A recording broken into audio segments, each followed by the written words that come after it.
En esta noche quiero compartir una enseñanza, hermanos, que hemos titulado ¿Qué dice Dios sobre el matrimonio? Decía el hermano Mario, dice poco pero mucho. Y es verdad. La Biblia tiene mucho que decir acerca del matrimonio.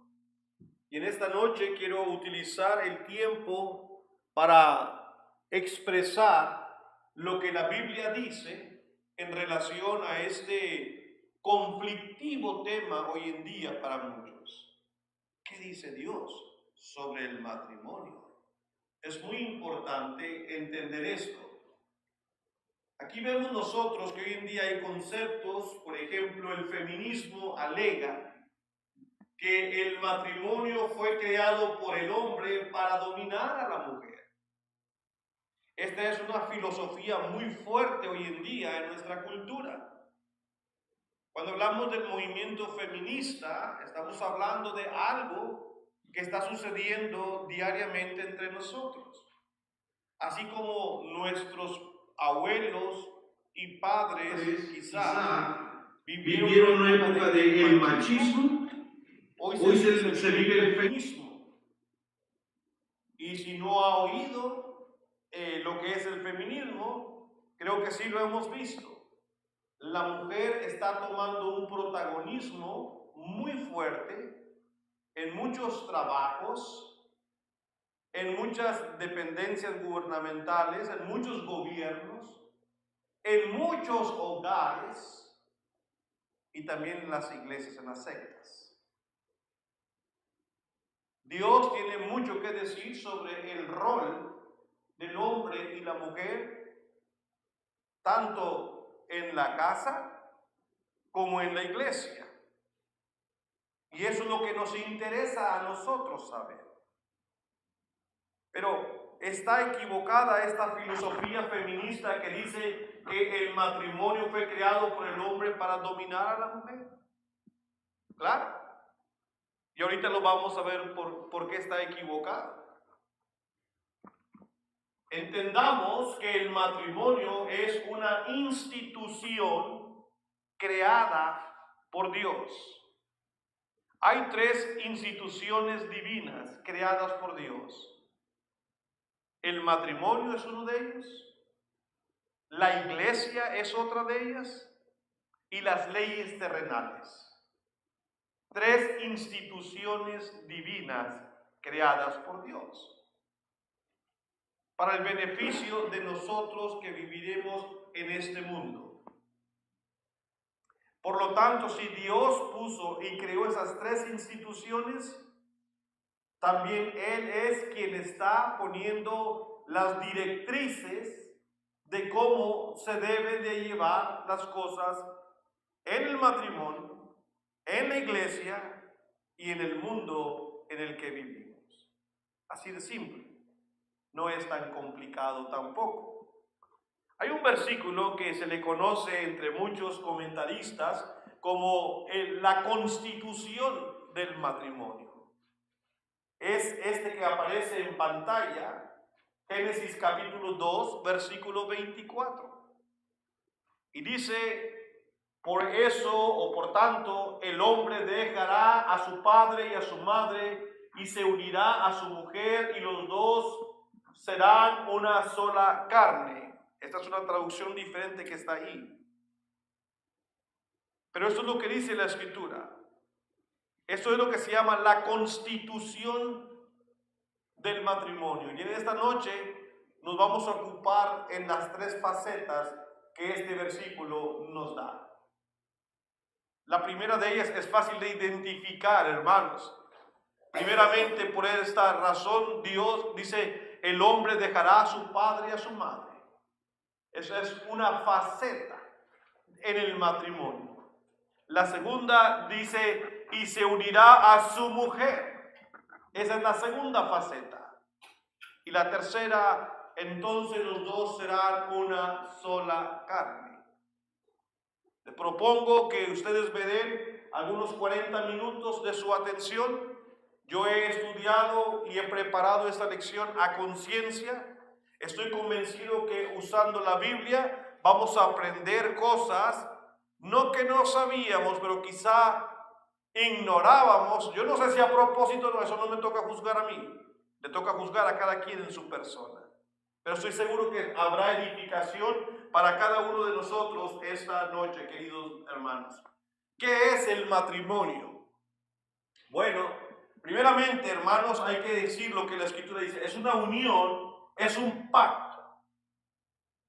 Esto es el matrimonio, un pacto entre un hombre, una mujer y Dios.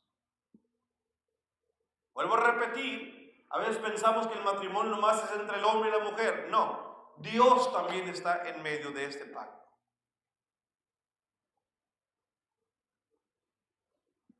Mateo capítulo 19, versículos 5 y 6. Vamos a abrir la palabra de Dios, vamos a meditar en ella como dice nuestro Señor Jesucristo. Dice en Mateo, no tiene que buscarlo, en Juan 5:39, escudriñar las Escrituras. Y eso es lo que vamos a hacer esta noche.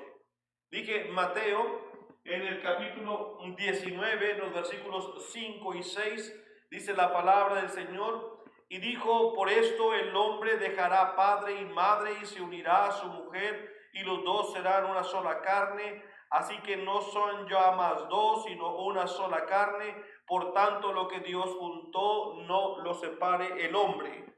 ¿Por qué decimos que Dios está involucrado en este pacto? Lo estamos leyendo exactamente, hermanos, ahí. Dice, lo que Dios juntó, no lo separe el hombre.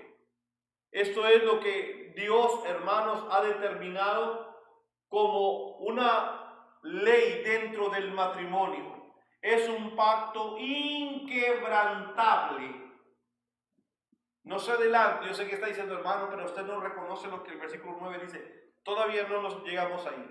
Yo sé que hay una razón para que desafortunadamente el matrimonio se rompe, pero en la mente de Dios, el matrimonio es algo para toda la vida. Aquí en la tierra. No estoy hablando en el cielo, pero aquí en la tierra. ¿Sí? Ahora, este pacto, esta institución que une a un hombre y a una mujer para toda la vida, fue creado y fue ordenado y diseñado por Dios. Aquí mismo en Mateo 19, en los versículos 4 y 5, dice la Escritura, Él respondiendo les dijo, ¿no habéis leído que el que los hizo al principio, varón y hembra los hizo? ¿Quién fue el que creó al hombre, varón y hembra? Pues Dios. Y dijo, por esto el hombre dejará al padre y madre y se unirá a su mujer y los dos serán una sola carne. Dice la palabra del Señor, el que los hizo al principio. Pero me interesa que ponga atención a la primera palabra del versículo 4. ¿No habéis leído? Es muy importante, hermanos, que para que nosotros tengamos el concepto correcto del matrimonio hay que leer lo que dice la Biblia. Si nomás escuchamos lo que el hombre dice, tendremos el concepto equivocado. Pero si queremos tener el concepto correcto de lo que es el matrimonio, hay que leer la Biblia. Y el hombre ha dejado de leer la Biblia, ha dejado de escuchar a Dios y ha comenzado solamente a querer escuchar lo que le conviene, lo que le gusta, lo que el hombre dice. Y dista mucho lo que el hombre dice a lo que Dios ha dicho. Hay una gran diferencia. Aparte, nuestra sociedad se está encargando de erosionar, de borrar, de cambiar el concepto del matrimonio. Y todos sabemos eso. Entonces, habiendo introducido nuestra lección, debemos de explicar también lo que dice Hebreos capítulo 13 y versículo 4, siendo que es una institución divina, es un pacto ordenado y diseñado por Dios, por lo tanto, debe de presentarse ante Dios como lo que es algo honroso. Es algo honroso como la iglesia, hermanos, que fue purificada con el lavamiento de la palabra para presentarla delante de sí, una iglesia gloriosa que no tuviera mancha ni arruga ni cosa semejante. El matrimonio, hermanos, que se conduce, el matrimonio que se compromete a vivir como Dios dice, tiene que ser un matrimonio honroso. Dice el escritor a los Hebreos en el capítulo 13 y el versículo 4, honroso. Dice la palabra del Señor, permítame leerlo exactamente tal y cual lo escribió el escritor de esta epístola de los Hebreos. Capítulo 13 y versículo 4, honroso sea en todos el matrimonio y el lecho sin mancilla, pero a los fornicarios y a los adúlteros los juzgará Dios. ¿Cree que no es importante el matrimonio? Mire lo que dice Dios. Es una institución honorable que no se debe de mancillar con la fornicación. Porque en la mente de Dios, Dios no quiere que exista, hermanos, el quebrantamiento de una unión que Él puso para toda la vida entre el hombre y la mujer. Y nadie entramos a un matrimonio forzado. Vaya conmigo a Proverbios capítulo 18, si no recuerdo mal. Vaya, Proverbios capítulo 18, versículo 22, dice Salomón. Proverbios capítulo 18 y verso 22, el que haya esposa haya el bien y alcanza la benevolencia de Jehová. Me gusta ese versículo porque dice el que haya. Usted haya algo cuando anda buscando algo. Cuando nosotros llegó el momento para casarnos, tuvimos que estar buscando la mujer. Por ejemplo, yo como varón tuve que buscar la mujer que yo creí que ella es mi compañera, es la mujer que yo necesito, es la mujer a quien le di mi amor, es la que yo escogí de entre todas las mujeres del mundo. Yo escogía a mi esposa, a Becky. De entre todos los hombres del mundo, mucho más guapos, más ricos, más grandes, más altos que yo, más fuertes, ella dijo a mí que sí. Nadie la obligó a ella ni me obligó. Y el que hay esposa, yo la busqué, yo la encontré. Fue mi voluntad. Por eso es que el matrimonio es un pacto entre el hombre y la mujer y Dios.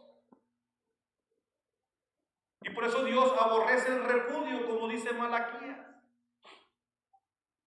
No te puedes hacer para atrás de un compromiso tan fuerte como es escoger a tu pareja con quien quieres vivir para toda la vida. Por eso el divorcio es algo, hermanos, que rompe el corazón de Dios y de muchos de los seres humanos también, obviamente.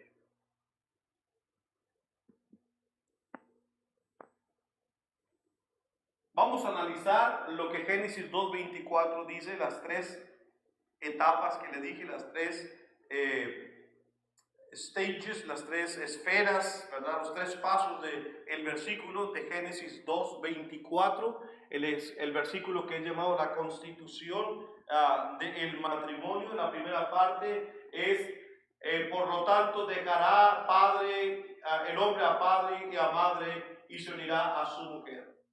La importancia de este texto, hermanos, es que es un texto repetido en todas las etapas en que el hombre ha vivido. En la era patriarca, en la era mosaica y en la era del Nuevo Testamento, en la era cristiana. Y cobra aún mayor importancia cuando Jesucristo lo utiliza en varias ocasiones. Por ejemplo, acabamos de leer en Mateo 19.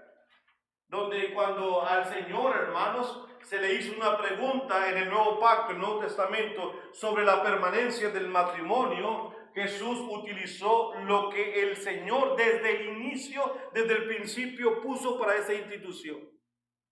Es importante que el hombre aprenda a distinguir que llegado el momento en que nosotros hemos encontrado a nuestra esposa, con quien vamos a vivir, va a haber una separación de nuestros padres.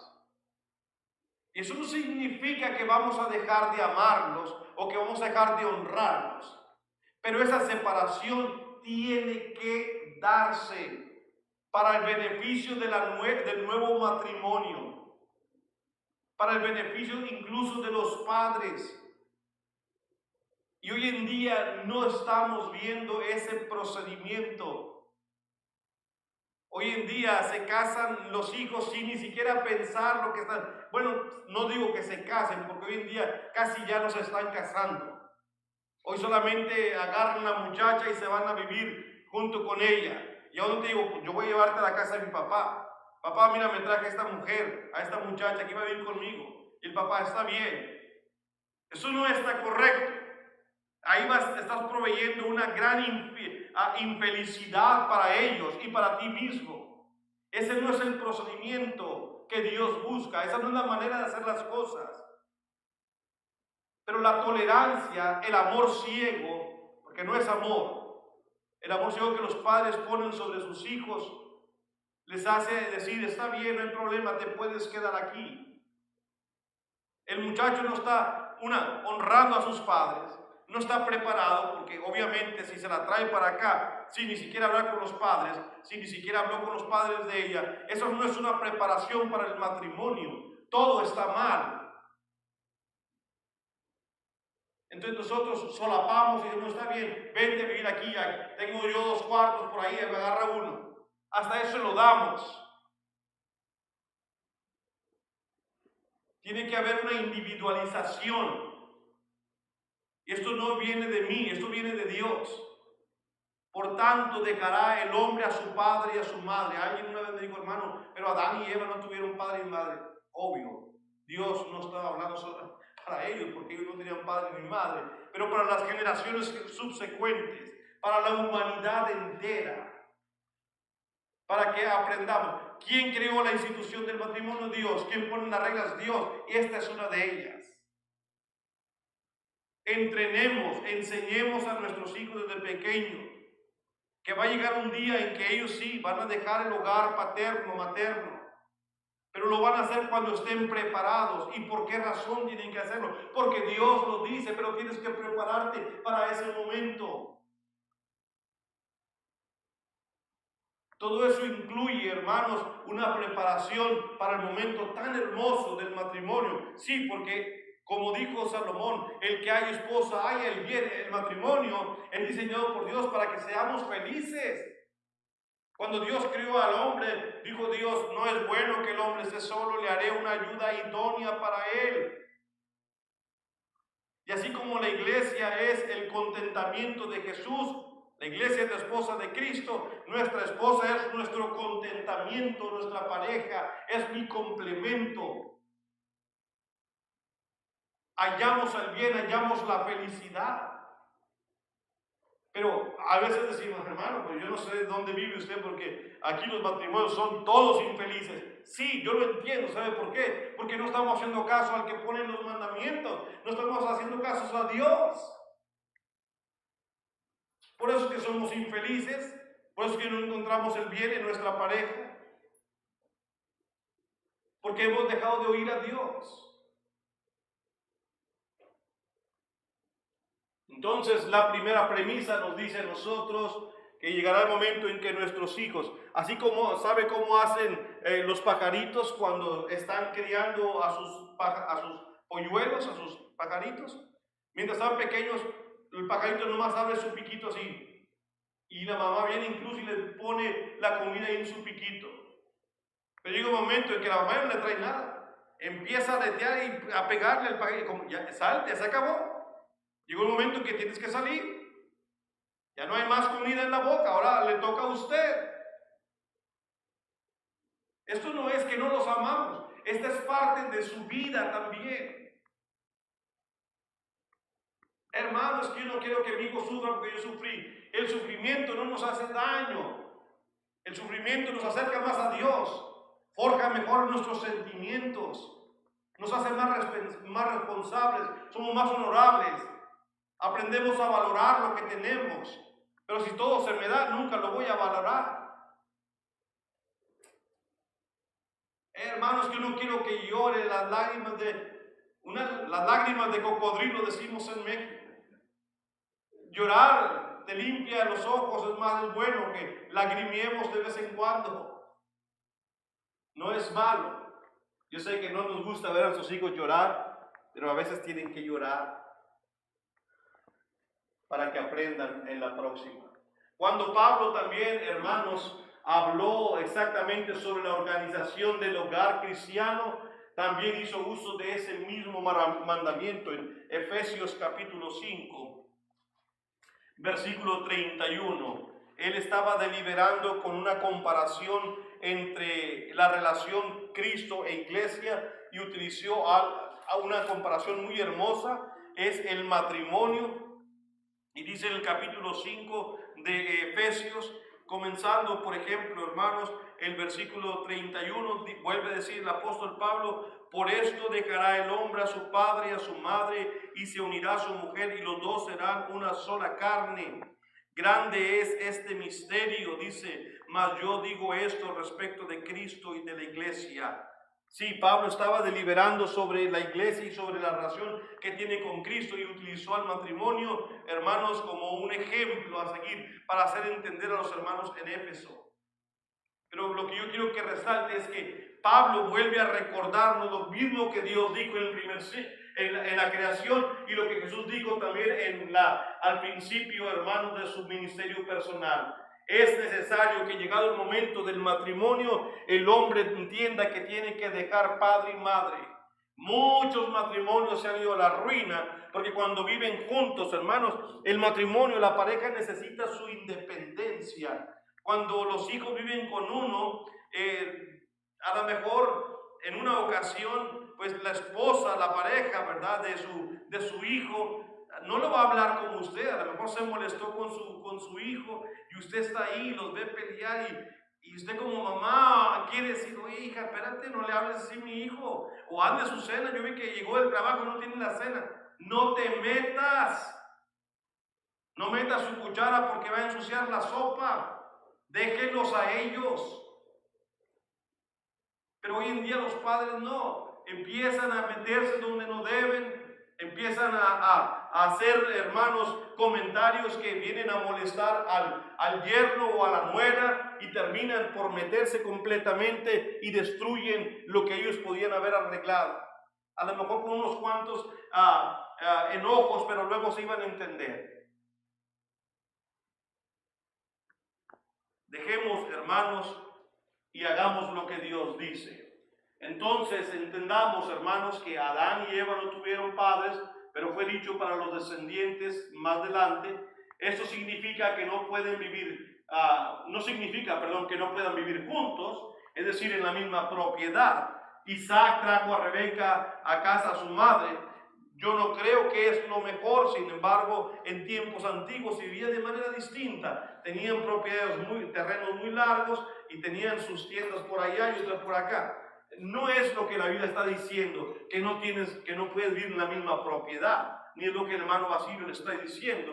Pienso que no es lo mejor tampoco. Pienso que debes enseñar que su hijo también haga las cosas por sí mismo.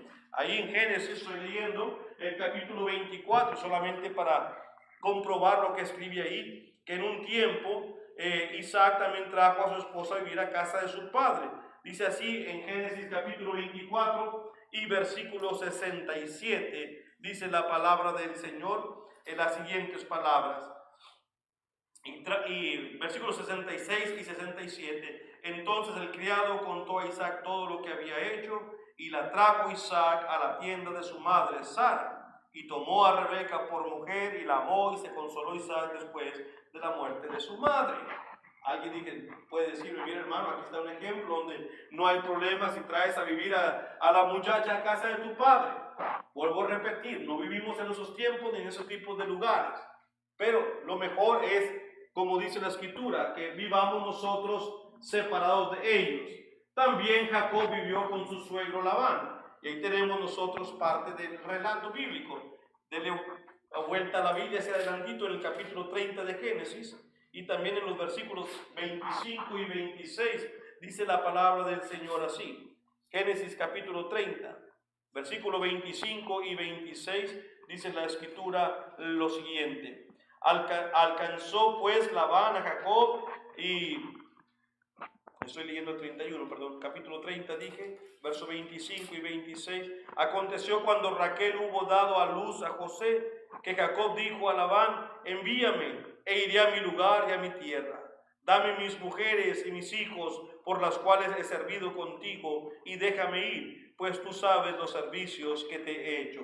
Todos sabemos la historia, ¿verdad? Cómo él tuvo que servir 7 años por una mujer y 7 años por otra, porque el padre, su suegro le engañó, dándole la mujer que él no quería. Entonces dijo, es que la costumbre acá no es así, que la menor se case primero, te tienes que llevar a esta. Bueno, pero yo quiero la menor, pues tienes que trabajar para mí otros 7 años. Era la dote que se llamaba, y eso fue lo que hizo por él, ¿verdad? Muy bien, entonces vemos también ese ejemplo, pero la idea es, hermanos, que la relación del matrimonio sea independiente y autónoma. Eso es lo que Dios está pidiendo aquí. Los honramos, pero no estamos bajo su autoridad. Ahora hemos formado nuestro propio matrimonio. Esto es parte de lo que dice Dios. Dejará el hombre a su padre, a su madre y se unirá a su mujer. Es muy importante entender que ahora tenemos una relación independiente de la de nuestros padres. La etapa número 2 del versículo nos dice a nosotros, hermanos, y se unirá a su mujer. Bueno, el mandamiento de Dios es que el hombre se una a su mujer. En el original, escrito de esa manera, siempre se refiere a hombre. Isa, escrito de esa manera, con esos dieresis arriba, es mujer. ¿Por qué quise poner esto? Porque el matrimonio, no importa qué concepto tenga el hombre hoy, diciendo que un hombre puede casarse con un hombre, una mujer con una mujer, eso no llena lo que Dios dijo ahí. El matrimonio es entre un hombre y una mujer. Esto es lo que Dios quiere. Este es el concepto que conlleva el matrimonio. La gente educada, entre comillas, hoy en día, dice, bueno, ese concepto tiene que cambiar. Es ambiguo, tiene muchos años. Hoy nosotros lo vamos a modernizar. Y no hay nada mal, no hay nada equivocado en que dos hombres, si se aman, todo va a favor del amor. Si se aman, déjalos que se casen. Y pucharon tanto esta idea que llegó al Senado, llegó a la ley, y ahora ha pasado la ley que permite que dos hombres o dos personas del mismo sexo puedan contraer matrimonio. Y tenemos la obligación de reconocer esa cosa como matrimonio, esa unión como matrimonio. Pero eso no es lo que dice Dios. Hay que explicarle a nuestros hijos, eso no es un matrimonio. Ese no es el concepto del matrimonio. Ese no es el origen del matrimonio. El matrimonio siempre será entre un hombre y una mujer. Dejará el hombre a su padre, a su madre y se unirá a su mujer. Isa. Su traducción equivale a unirse, significa adherirse, estar unidos. No es una cohabitación o un vivir juntos, sino que es reconocer una unión permanente. Vaya conmigo al Evangelio de Juan, por favor. En el capítulo 4. Hoy hay muchas personas viviendo juntas y no necesariamente componen un matrimonio. Dice la escritura en el Evangelio de Juan, en el capítulo 4, en esa interesante conversación que Jesucristo tuvo con la mujer samaritana. Dice desde el versículo 16, Juan 4, 16, Jesús le dijo, ve, llama a tu marido y ven acá. Respondió la mujer y dijo, no tengo marido. Jesús le dijo, bien has dicho, no tengo marido. Porque 5 maridos has tenido y el que ahora tienes no es tu marido. Esto has dicho con verdad. Entender, hermanos, la relación del matrimonio no es porque ya dejé a mi padre o me quiero juntar con esta persona. Eso es un matrimonio. Recuerde lo que dijimos, el matrimonio es un pacto. Y el irse a vivir de repente así con otra persona y decir, bueno, ya ahora nosotros somos un matrimonio. Eso no es un matrimonio.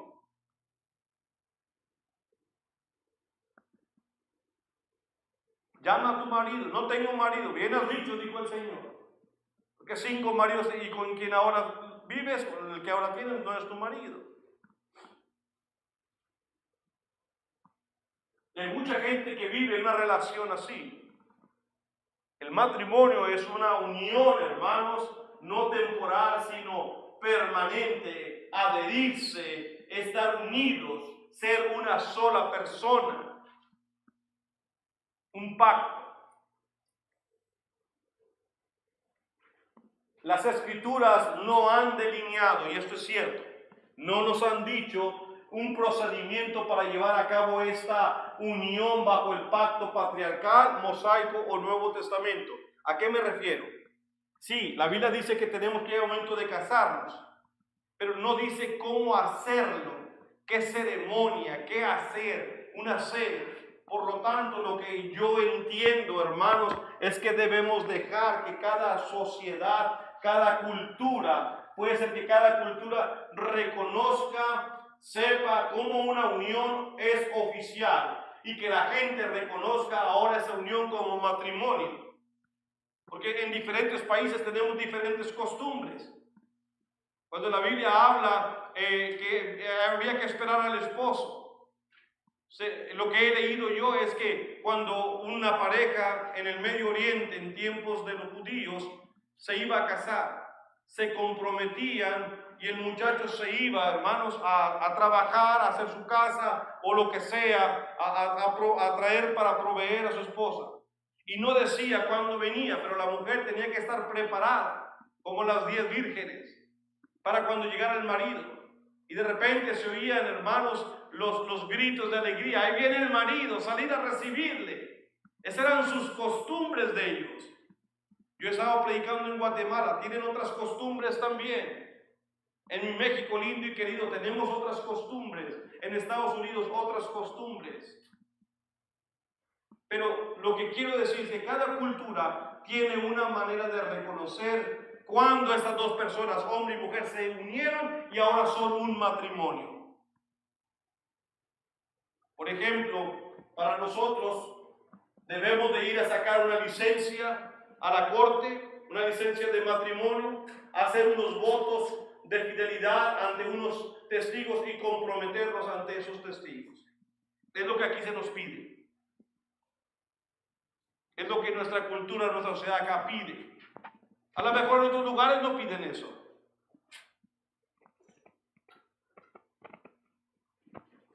Lo que es importante es saber que nos vamos a unir para siempre. Pero la Biblia no nos dice qué tipo de ceremonias sí tenemos que hacer. Nosotros acostumbramos que ese día pues se hace una cena, se invitan a los familiares, a los vecinos y reconocemos, mira, la mujer se viste de blanco, el hombre se viste de negro y se gasta mucho dinero en tantas cosas. Y otros dicen, mejor, no, yo no hago tanto eso. En mi tiempo, ¿verdad? Cuando yo estaba creciendo me gustaba que había bodas cerca de la casa, porque invitaban a todos y siempre hacían, ¿sabe qué? Mole. Salíamos todos con la camisa manchada, creo que de adrede, para que vean que comí mole, bien sabroso con aquellas tortillas que hacían. Mole y arroz es todo lo que había. Era una tradición comer mole en tiempo de las bodas. No sé si ahora, cuando vine a una boda en Estados Unidos, vi que solamente daban un pedacito de cake con un ponche. Sí, pero ¿por qué? Si tienen dinero, son sus tradiciones, la cultura de cada quien, no vamos a juzgar. No sé en Polonia qué hagan cuando vayan a casarse, pero todas las culturas tenemos una manera distinta de festejar. Lo que estoy diciendo con eso, se hace saber cuando esa pareja ya están en matrimonio. Y tercero, hermanos, la tercera, nosotros nos sometemos a la ley terrenal porque Dios quiere que cumplamos con la ley. Y si la ley me dice que tengo que ir a pedir una licencia para casarme, pues tengo que pedir una licencia. Si me dice la ley que tengo que pedir una licencia para conducir, pues tengo que sacar una licencia para conducir. ¿Por qué? Dice Romanos capítulo 13, versículo 1 al 3, dice la escritura así. Un texto que nos debe hacer reflexionar sobre nuestra conducta ciudadana como cristianos aquí en la tierra. Si dice la escritura en Romanos capítulo 13, en los versículos 1 al 3, dice el apóstol Pablo: sométase toda persona a las autoridades superiores, porque no hay autoridad sino de parte de Dios, y las que hay por Dios han sido establecidas. De modo que quien se opone a la autoridad, a lo establecido por Dios, resiste, y los que resisten acarrean condenación para sí mismos, porque los magistrados no están para infundir temor al que hace el bien, sino al malo. ¿Quieres pues no temer la autoridad? Haz lo bueno y tendrás alabanza de ella. Entonces, yo recuerdo cuando nos íbamos a casar, Becky y yo, ¿verdad? Recuerdo, vino su hermana de Japón, o andaba por aquí ya, y dijo: mira, lo que tienen que hacer ustedes, Becky, váyanse a la corte, saquen una licencia, primeramente, ¿verdad? Bueno, en mi pensamiento como mexicano era: bueno, ¿sabes qué, Becky? Vamos ya y vamos a vivir, ¿no? Vamos a sacar una licencia, vamos a ir con el juez, esperamos, agarramos la licencia, que había que esperar 3 días, fuimos ante un juez, fueron mis suegros, fue mi mamá, mi hermano, firmamos, y en la tarde no teníamos mucho dinero, pero hicimos una carnita asada ahí con las familias y punto. Se reconoció, ¿verdad? Ahora Becky y Basilio son un matrimonio. Todos tenemos una manera de hacer saber esto, pero tenemos que cumplir con lo que Dios dice y con lo que la ley también nos pedía para podernos casar. Pero hoy en día muchos jóvenes no quieren hacer nada de esto. Yo me la llevo a la casa y ahí la meto a la casa y mi papá me da un cuarto y se acabó. No, no es así, hermanos. La tercera etapa del versículo nos dice lo siguiente: y los dos serán una sola carne. Pero ¿por qué no dijo esto al principio cuando fuiste a buscar a tu mujer?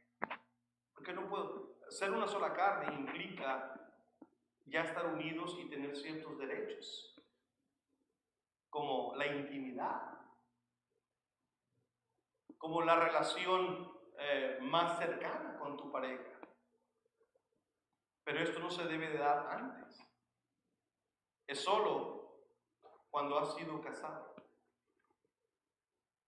Explicarle a los jóvenes hoy en día esto es difícil que lo entiendan, porque no es lo que la sociedad dice. Es más, ellos ni siquiera piensan en estas cosas, porque se les ha dejado de enseñar. Y las iglesias hemos dejado de predicar mucho sobre estas cosas. Tenemos parte de responsabilidad. Y en los hogares se ha dejado de hablar de estas cosas. Hay parte de responsabilidad en los hogares también, de los padres. Y serán una sola carne. Jesucristo dijo: por eso lo que Dios unió, no lo separe el hombre. Una vez que estás unido.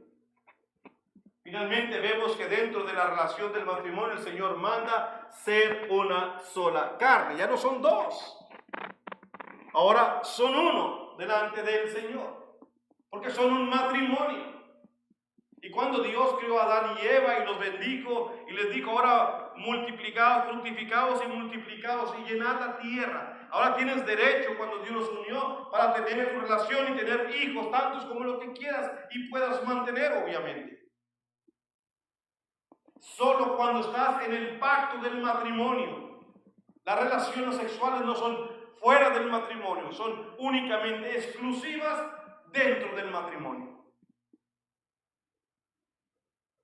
Y la fornicación, que es una relación fuera del matrimonio, por eso se convierte en adulterio, en pecado. Porque no es dentro del matrimonio. Alguien, hermano, yo soy un adulto, yo puedo hacer lo que yo quiera. No puedes hacer lo que tú quieras. Tú tienes un pacto con Dios y con tu esposa.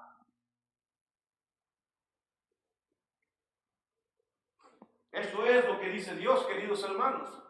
El texto no dice Él se unirá a sus mujeres, ni a la mujer, Él se unirá a sus esposos. Pablo aclara a qué se refiere, hermano, En 1 Corintios capítulo 6 y el versículo 16, el apóstol Pablo dice lo siguiente. 1 Corintios capítulo 6 y versículo 16 dice la escritura: ¿O no sabéis que el que se une con una ramera es un cuerpo con ella? Porque dice, los dos serán una sola carne. Dios está hablando de ser uno en cuanto a la relación sexual, las relaciones sexuales en el matrimonio. Y Pablo dice, ¿que acaso no entiendes que eso fue lo que dijo Dios? Por eso cuando te unes a una mujer ramera, estás haciendo una sola carne con ella. Y no puedes tú estar con ella porque ella no es tu mujer. Y se convierte en una relación de pecado delante de nuestro Dios. Así que no significa esto, hermanos. Escúchelo para que no mande un mensaje equivocado en lo que estoy diciendo. No significa que la relación sexual constituye un matrimonio. Entonces alguien va a decir, bueno, aquel que estaba con la ramera que acabamos de leer, entonces ya es un matrimonio. No, la Biblia dice, hermanos, que el matrimonio es una relación exclusiva dentro del matrimonio. Es muy diferente decir que la relación sexual constituye el matrimonio. Son dos cosas muy distintas. Es como cuando, ¿quién fue? Abraham o Isaac fue a un lugar y le dijo a su esposa, no vas a decir que eres mi esposa porque aquí la gente va a saber que eres muy bella y me van a querer matar por causa de ti, digamos que eres hermano. Y durante el tiempo que ellos estaban en su habitación, él estaba acariciando a ella y entonces el rey dice, ¿por qué me has hecho esto? ¿Verdad? Porque él había mandado tomar a la mujer para él. ¿Yo qué te he hecho para que me hagas esto? Tú dijiste que es tu hermana. ¿Qué hizo a él entender que ella no era su hermana de él? En la manera que él lo estaba acariciando. Porque eso se da solamente dentro del matrimonio. No hay nada mal con esas caricias. No hay nada imperfecto, no es pecaminoso. Sí se hace dentro del núcleo matrimonial.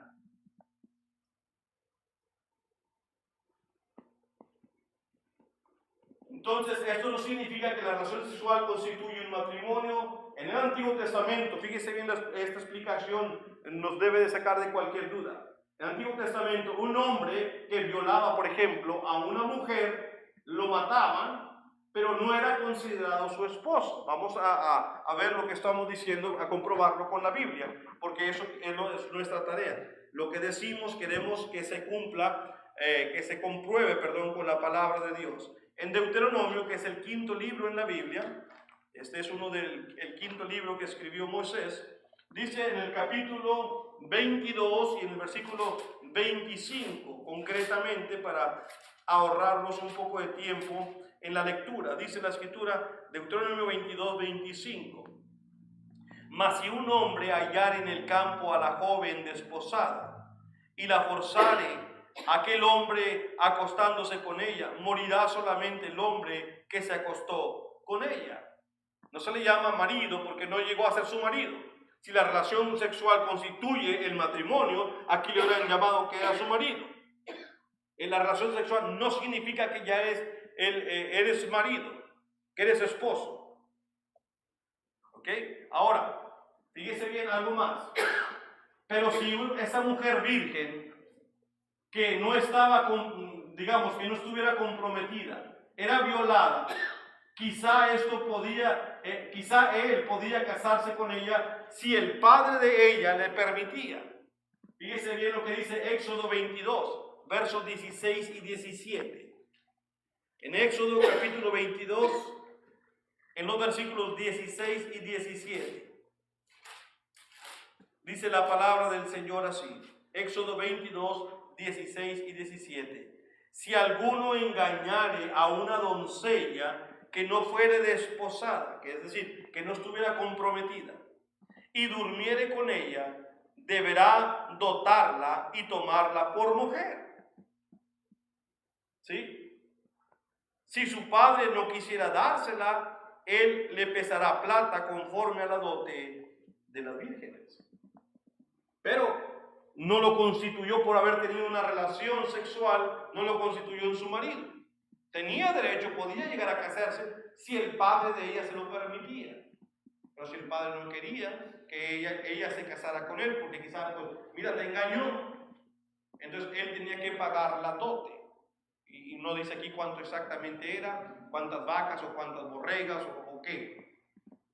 La dote, hermanos, si acaso no sabemos, era algo que se daba a la familia, por ejemplo, cuando la mujer se casaba, el esposo tenía que dar ciertas cosas que él tenía. No sé, a lo mejor el padre decía, pues, si te quieres casar con ella, vas a tener que pagarme 2 vacas y 3 chivas.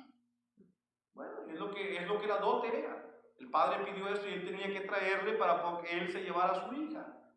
No era como que la vendían, son tradiciones que a nosotros no se nos dan muchas veces porque no son parte de nosotros. Otra vez, en Guatemala yo sí vi eso, todavía se acostumbra en ciertas regiones que cuando se van a casar, el padre le dice, bueno, por mi hija te vas a llevar, tienes que traer esto y esto y esto. Bueno, acá entre nosotros, por ejemplo, dice, bueno, en una boda, los padres del muchacho tienen que pasar por los gastos de la comida de la boda. Y la muchacha tiene que pasar por los gastos de los arreglos o del vestido, etc. No sé qué tipo de arreglos, pero es parte de la tradición de la dote, ¿verdad? Bueno, el tema no es hablar de la dote, el tema es decirle a ustedes que con la relación sexual no significa que ella estaba casada, no significa eso. Y es lo que quiero que se entienda, hermanos, en esta noche. Así que lo que enseña es que solo en la relación del matrimonio los seres humanos tienen derecho al más íntimo contacto, es decir, la relación sexual entre hombre y mujer no es algo pecaminoso, no es algo que Dios no quiere que se dé, pero solamente dentro del vínculo matrimonial. ¿Qué dice la Biblia acerca del matrimonio? Que es un pacto entre Dios, el hombre y la mujer. El matrimonio será solamente entre hombre y mujer, no entre 2 hombres o 2 mujeres. Que Dios quiere que el hombre y la mujer, llegado ese momento, dejen el hogar paternal, que se unan en una sola carne y que el hombre no los separe. El que haya esposa, haya el bien. Esto dice Dios y mucho más sobre el matrimonio. Así que si ustedes gustan, hermanos, el domingo, si Dios quiere, en la clase tendremos nosotros una sesión de preguntas y respuestas. Si alguna cosa de los temas que voy a presentar le genera una pregunta, apúntela por ahí. Y el domingo, cuando estemos en la clase de preguntas y respuestas, con confianza, ¿verdad? Y yo no me quiero ir de aquí haber traído un tema que le vaya a dejar duda. Y si yo está a mi alcance poder contestarle con la Biblia, ¿verdad? Entonces lo haré el domingo. Le doy gracias a Dios por traerme acá, a ustedes por invitarme y esta noche por habernos permitido hablar de la palabra del Señor, analizando solamente un texto, Génesis capítulo 2, versículo 24. Y quiero volverlo a leer antes de bajarme de esta plataforma. Dice la palabra del Señor de la siguiente manera. Génesis capítulo 2 y el versículo 24. Palabra de Dios que dice de la siguiente manera. Por tanto, dejará el hombre a su padre y a su madre y se unirá a su mujer y serán una sola carne. Un pasaje que se llama la Constitución, ¿verdad? Por parte de los estudiosos, la Constitución del matrimonio. Cristo lo utilizó para ejemplificar lo que el matrimonio es. Pablo también lo hizo. Ojalá que en esta noche nosotros también hayamos aprovechado lo que la Biblia dice sobre el matrimonio. Que Dios les bendiga. Gracias a ustedes por su atención.